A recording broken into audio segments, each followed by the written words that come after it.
Yazid बिन मुआविया का मुकम्मल नाम यजीद बिन मुआविया बिन अबू सफ़ियान बिन हर्ब बिन उमैया था। खिलाफत अमविया का दूसरा खलीफा था। इस पलीद की विलादत 23 जुलाई सन 645 हिजरी को हज़रत उस्मान बिन अफ़्फ़ान रज़ी अल्लाह अन्हो की खिलाफत में हुई। इसकी वालदा का नाम मैसून था और वो शाम की कलबिया की मसीही खातून थी। यजीद के 14 लड़के और 5 लड़कियां थीं। मुआविया इब्ने यजीद, जिसकी कुनियत अबू लैला है, यजीद मलून के मरने के बाद इन्हें खलीफा बनाया जाने लगा तो मुआविया बिन यजीद ने खिलाफत से किनारा कशी की और तस्लीम किया कि ये उसका हक नहीं। इसकी बुनियाद पर उसके तमाम रिश्तेदार उसके सख्त खिलाफ हो गए।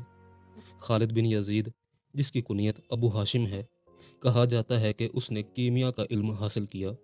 अब्दुल अजीज़ इब्न यजीद, और इसे अल असवार कहा जाता था, वो एक अच्छा तीर अंदाज था। इसके अलावा यजीद की औलाद में दर्ज झैल नाम आते हैं: अब्दुल्ला असगर, अबू बकर, उतबा, अब्दुर्रहमान, रबी, मुहम्मद, यजीद, हर्ब, उम्र, उस्मान। और लड़कियों के नाम आतिका, रमला, उम्मे अब्दुर्रहमान, उम्मे यजीद, उम्मे मुहम्मद। यजीद जब वाली मुल्क हुआ तो उसने ज़मीन पर फसाद फैलाया। हरमैन तय्यबैन, काबा मुअज़्ज़मा और रोज़ा तय्यबा की सख्त बेहुरमती की। मस्जिद करीम में घोड़े बांधे। 3 दिन मस्जिद नबवी बेअज़ानो नमाज रही। मक्का, मदीना और हिजाज़ में हज़ारों सहाबा कराम और ताबईन बेगुनाह शहीद किए गए।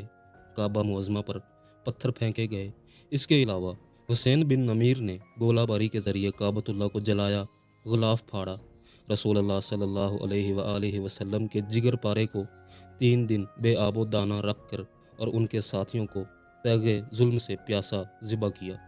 सरे अनवर, जो कि मोहम्मद सल्लल्लाहु अलैहि वसल्लम का बोसा गा था, काट कर नेज़े पर चढ़ाया और बेहुरमती के साथ उस खबीस के दरबार में लाए गए। इससे बढ़कर कता रहम और ज़मीन में फसाद क्या होगा।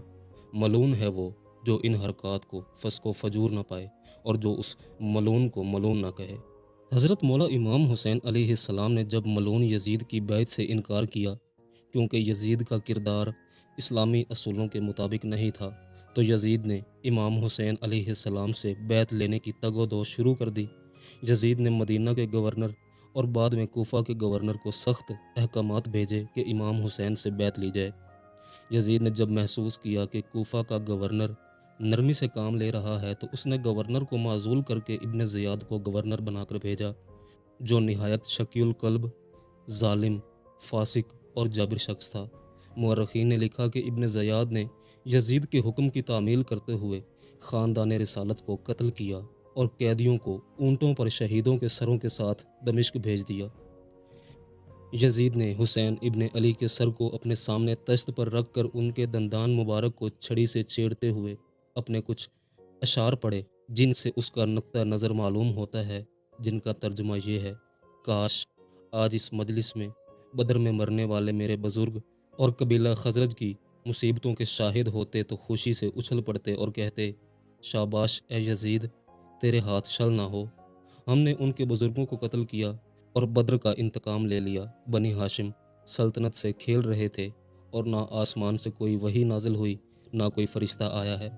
मुअर्रिखीन ने यजीद को एलानिया गुनाह कबीरा के इर्तिकाब, यानी शराब नोशी, तर्क नमाज, जिना वगैरह और लोगों को इसकी तरफ माइल करने की वजह से फास्को फाजिर करार दिया। जैसा कि इमाम इब्न कसीर नकल करते हैं, यजीद के किरदार में जो बुराइयां थीं उनके बारे में बयान किया जाता है कि वो शराब पीता था, फवाहिश की इत्तबा करता था और नशे में गर्क होने की वजह से नमाज तर्क करता था।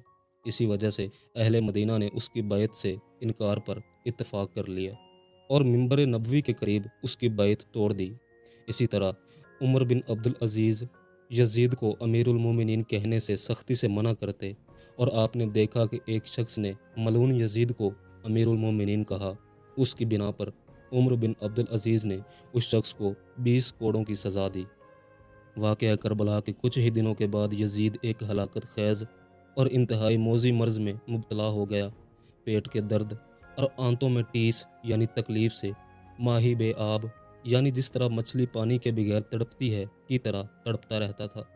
हिम्स में जब उसे अपनी मौत का यकीन हो गया تو اپنے بڑے لڑکے معاویہ بن یزید کو بستر مرگ پر بلایا اور امور سلطنت کے بارے میں کچھ کہنا ہی چاہتا تھا کہ بے ساختہ بیٹے کے منہ سے چینخ نکلی اور نہایت ذلت و حقارت کے ساتھ یہ کہتے ہوئے باپ کی پیشکش کو ٹھکرا دیا کہ جس تخت و تاج کی بنیاد آل رسول کا خون ہو میں اسے ہرگز قبول نہیں کر سکتا۔ خدا اس منحوس سلطنت کی وراثت سے مجھے محروم رکھے۔ یزید اپنے بیٹے کے منہ سے یہ الفاظ سن کر تڑپ گیا اور شدت رنج و الم سے بستر پر پاؤں پٹکنے لگا۔ موت سے کچھ دن پہلے یزید کی آنتیں گل سڑ گئیں اور اس میں کیڑے پڑنے لگے۔ تکلیف کی شدت سے خنزیر کی طرح چینختا تھا۔ پانی کا قطرہ حلق سے نیچے اترنے کے بعد کانٹے کی طرح چبھنے لگتا۔ عجیب قہر الہی کی مار تھی۔ پانی کے بغیر بھی تڑپتا تھا اور پانی پا کر بھی چینختا تھا۔ بالآخر اسی درد کی شدت سے تڑپ کر اس ملعون کی جان نکلی۔ لاش میں ایسی ہولناک بدبو پیدا ہو گئی کہ قریب جانا مشکل تھا اور جیسے تیسے اس مردود کی لاش کو سپرد خاک کیا گیا۔ حسن بصری تابعی رضی اللہ عنہ سے روایت ہے کہ دنیا کی محبت ہر برائی کی جڑ ہے۔ یزید پلید کا دل چونکہ دنیا ناپائیدار کی محبت سے سرشار تھا، اس لیے وہ شہرت و اقتدار کی ہوس میں گرفتار ہو گیا۔ اپنے انجام سے غافل ہو کر اس نے امام علی مقام اور آپ کے رفقا علیہم الرضوان کے خون ناحق سے اپنے ہاتھ رنگ لیے۔ جس اقتدار کی خاطر اس نے کربلا کے میدان میں ظلم و ستم کی آندھیاں چلائیں، وہ اقتدار اس کے لیے کچھ زیادہ ہی ناپائیدار ثابت ہوا۔ بد نصیب یزید صرف 3 برس 6 ماہ تخت حکومت پر شیطنت یعنی شرارت و خباثت کر کے 39 سال کی عمر میں اپنے انجام کو پہنچا۔ یزید پلید کی موت کا ایک سبب یہ بھی بتایا جاتا ہے کہ وہ ایک رومی نسل کی لڑکی سے عشق میں گرفتار ہو گیا تھا، مگر وہ لڑکی اندرونی طور پر اس سے نفرت کرتی تھی۔ ایک دن رنگ رلیاں منانے کے بہانے سے یزید کو دور ویرانے میں تنہا بلایا۔ وہاں کی ٹھنڈی ہواؤں نے یزید کو بدمست کر دیا۔ اس دوشیزہ نے یہ کہتے ہوئے کہ جو بے غیرت و نابکار اپنے نبی کے نواسے کا غدار ہو وہ میرا کب وفادار ہو سکتا ہے، خنجر نکال کر پے در پے وار کر کے چیر پھاڑ کر اس کو وہیں پھینک دیا۔